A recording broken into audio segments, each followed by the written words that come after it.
To M پر۔ بہت ہی اہم افواج پاکستان کا میسج اور افواج پاکستان کی پوری قیادت، ایک جوان سے لے کر آرمی چیف تک کا اس کو میسج سمجھا جائے کہ جو فیک نیوز کے ذریعے اور پھر ذاتی مفادات کے حصول کے لیے معصوم شہریوں کو ایک دوسرے کے خلاف کھڑا کرنے اور تشدد کو ہتھیار کے طور پر استعمال کرنے کی کوشش کی جا رہی ہے، فوج پاکستان نے کہا ایسی کوئی بھی کوشش ہرگز برداشت نہیں کی جائے گی، نہ کامیاب ہونے دی جائے گی۔ یہ 2 روزہ فارمیشن کمانڈرز کانفرنس تھی، بہت اہم فورم ہے افواج پاکستان کا، جس میں تمام کور کمانڈرز شرکت کرتے ہیں، تمام فارمیشن کمانڈرز شرکت کرتے ہیں، تمام پرنسپل سٹاف افسران ہوتے ہیں، اور اس کے بعد جو افواج پاکستان کے ترجمان کی جانب سے ایک تفصیلی اعلامیہ جاری کیا گیا ہے، وہ اعلامیہ سب کے لیے کھلا پیغام ہے بشمول حکومت۔ اور یہ کہا گیا اس اعلامیہ میں جو اہم ترین باتیں ہیں، حکومت کو بھی کہا گیا کہ حکومت بے لگام غیر اخلاقی آزادی اظہار رائے کی آڑ میں زہر اگلنے، جھوٹ اور معاشرتی تقسیم کا بیج بونے کے خاتمے کے لیے سخت قوانین اور ضوابط بنائے اور ان پر عمل درآمد کرائے۔ یہ میسج ہے کہ یہ بہت اس وقت ہو چکا ہے، کیونکہ سیاسی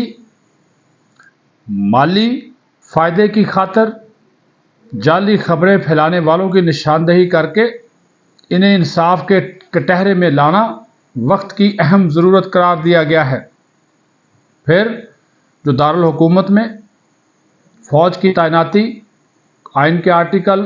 245 کے تحت کی گئی، اس کے خلاف بدنیتی پر مبنی پروپیگنڈا کیا گیا، پی ٹی آئی نے کیا نا، ان کے شرپسندوں نے کیا، اس پر تشویش کا اظہار کیا اور اس عزم کا اظہار کیا کہ جو لوگ یہ کر رہے ہیں ذاتی اور سیاسی مفادات کے لیے، ان کی یہ کوشش ہرگز کامیاب نہیں ہونے دی جائے گی۔ پھر جو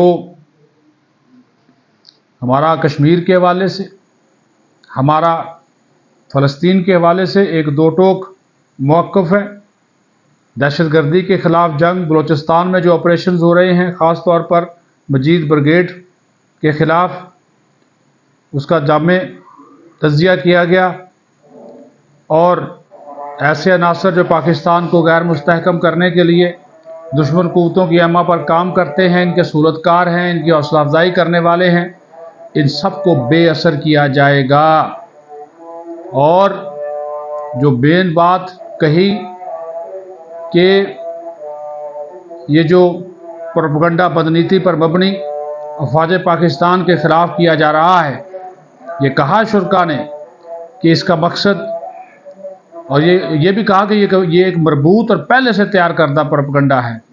ان کے جو سیاسی عناصر کے جو عزائم ہیں ان کی یہ نشاندہی کرتا ہے، عکاسی کرتا ہے، جس کا مقصد ہے کہ پاکستان کی عوام، مسلح افواج اور اداروں کے درمیان دراڑ پیدا کی جائے، جس میں وہ کامیاب نہیں ہوں گے۔ اور یہ ضروری ہے، جس طرح میں نے پہلے کہا کہ حکومت بے لگام غیر اخلاقی آزادی اظہار رائے کی آڑ میں زہر اگلنے، جھوٹ اور معاشرتی تقسیم کا بیج بونے کے خاتمے کے لیے سخت قوانین و ضوابط بنائے اور ان پر عمل درآمد کرائے۔ یہ حکومت کو بھی ایک میسج دیا گیا کہ آپ بہت سی قانون و قوانین بناتے ہیں، بڑی قانون سازی کرتے ہیں، اس طرف بھی قانون بنائیں۔ اسی وجہ سے وہ فیک نیوز پھیلانے والوں کے خلاف جو قانون بنایا جا رہا ہے، اس پر ابھی سے آوازیں اٹھنا جو ہیں وہ شروع ہو گئی ہے۔ ایک بڑا میسج دیا آرمی چیف نے بھی، فارمیشن کمانڈرز میں بھی. اور یہ حقیقت ہے کہ پاک فوج ملک و قوم کی خدمت بغیر کسی تعصب اور سیاسی وابستگی کے کرتی ہے،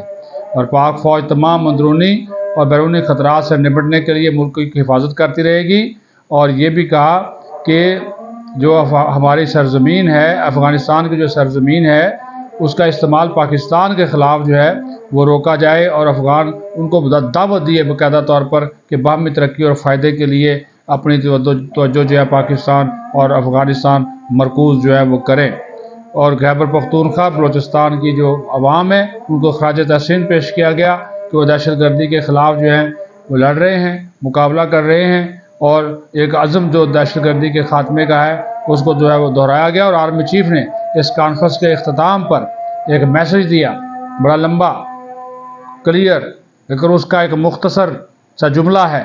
وہ بڑا قیمتی جملہ ہے، بڑا اہم جملہ ہے جو آرمی چیف نے بیان کر دیا، اور اس جملے میں اس پوری کانفرنس کو سمو دیا گیا. وہ جملہ یہی ہے، یہ دیکھیے افواج پاکستان کا سپہ سالار ہے، وہ کہتے ہیں کہ پاکستان کی سلامتی اور استحکام کو یقینی بنانے کے لیے درپیش کسی بھی قسم کی مشکلات اور چیلنجز سے نمٹنے کے لیے پیشہ ورانہ مہارت، آپریشنل تیاریاں اور پاک فوج کا غیر متزلزل عزم، یہ انہوں نے کہا بہت اہم ہے. اس کے اوپر کسی قسم کا کوئی سمجھوتہ نہیں ہے. آپریشنل تیاریاں بہترین ہیں، پیشہ ورانہ تیاریوں کے معاملے میں افواج پاکستان کا کوئی ثانی نہیں ہے. تو انشاءاللہ تعالیٰ پاکستان قائم و دائم رہے گا، دشمنوں کو شکست ہوگی، اور پاک فوج بھی زندہ باد اور پاکستان پائندہ باد.